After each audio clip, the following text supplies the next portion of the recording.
Hello dear students of class 9th. Our topic is natural resources.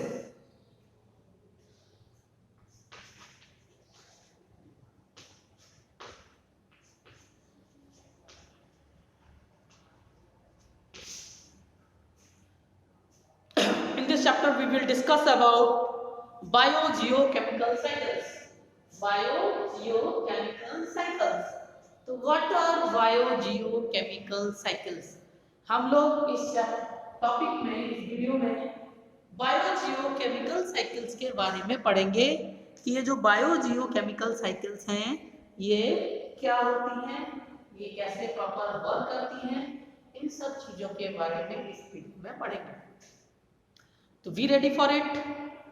Movement of nutrients, nutrient elements, movement of nutrient elements through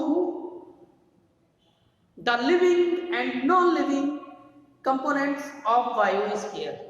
जो इसीलिए इसमें आया bio geo chemical. Bio living, geo earth हो गई non living, chemicals दोनों के बीच में जो केमिकल्स का न्यूट्रिएंट प्रदान होता है, और इसकी साइकिल कैसे ये कंटिन्यूअस सर्कुलेट होती है लिविंग्स नॉन लिविंग्स में, इसको कहते हैं बायोजियोकेमिकल साइकिल्स। तो movement of nutrients elements through the living and non-living components of biosphere is called biogeochemical cycles. There are many types of biogeochemical cycle. We will discuss one by one. For example, अगर हम बात करें oxygen cycle की बात कर लेते हैं, ठीक है। तो अगर हम ऑक्सीजन की साइकिल की बात करते हैं तो जो प्लांट्स हैं by the process of photosynthesis they take carbon dioxide from atmosphere, air and water from soil, and they perform a process called photosynthesis in the presence of sunlight, and they prepare glucose C6H12O6. It is organic molecule. Glucose is a organic molecule. ये क्या है? Organic molecule. तो photosynthesis में C6H12O6 glucose organic molecule का formation होता है, और इसी प्रोसेस में O2 ऑक्सीजन एटमॉस्फेयर में लिबरेट होती है। इसको हम लोग इन रेस्पिरेशन ह्यूमन बींग्स और प्लांट्स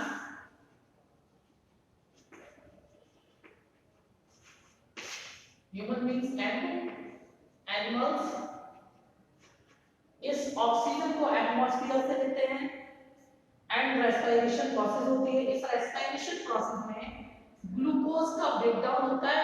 ग्लूकोज और ऑक्सीजन दोनों की प्रेजेंस में हमारी सेल के अंदर रेस्पिरेशन प्रोसेस होती है।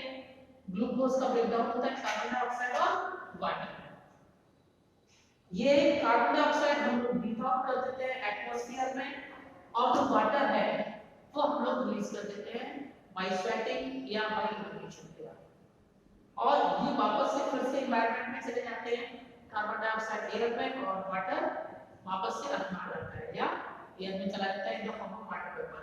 इस प्रकार ये जो कंटीन्यूअस प्रोसेस है, कंटीन्यूअस सर्कुलेशन है न्यूट्रिएंट्स का फ्रॉम लिविंग प्लांट्स और एनिमल्स, ये लिविंग बींग हो गए, और एटमॉस्फेयर ये नॉन लिविंग बींग हो गए, इनके बीच में जो कंटीन्यूअस सर्कुलेशन है न्यूट्रिएंट्स का, इस प्रोसेस को कहते हैं बायोजियोकेमिकल साइकिल। और हमने अभी पढ़ा है ऑक्सीजन के बारे में, ऑक्सीजन साइकिल के बारे में भी हमने पढ़ा, ठीक है।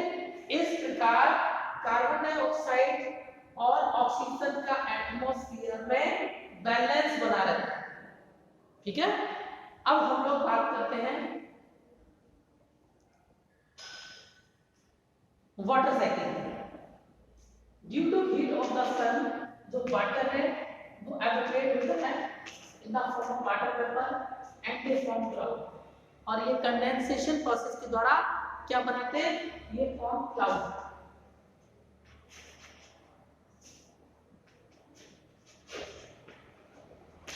वाटर वेपर जब कूल होती है, कंडेंस होती है, तो दे फॉर्म क्लाउड। क्लाउड्स आगे जाके इन क्लाउड्स में प्रेसिपिटेशन होता है, और ये प्रेसिपिटेशन होता है क्लाउड में, तो ये रेन के रूप में या हेल के रूप में या स्नो के रूप में ये वाटर वापस से अर्थ पर आता है।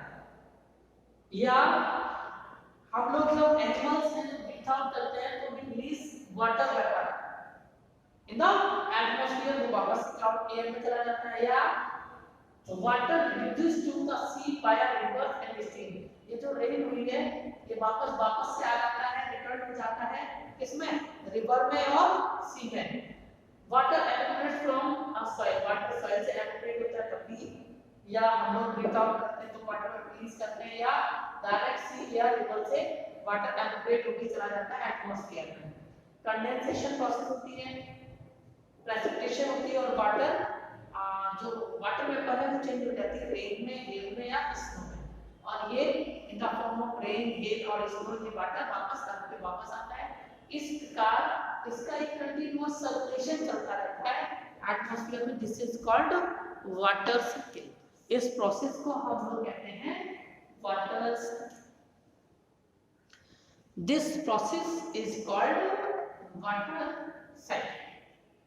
और इन्हीं साइकिल्स के द्वारा ये जो इम्पोर्टेंट कंपोनेंट्स हैं ये अर्थ पे इनका एक प्रॉपर बैलेंस बना रहता है। ठीक है, I hope you will understand. We will discuss next in next video. Thank you.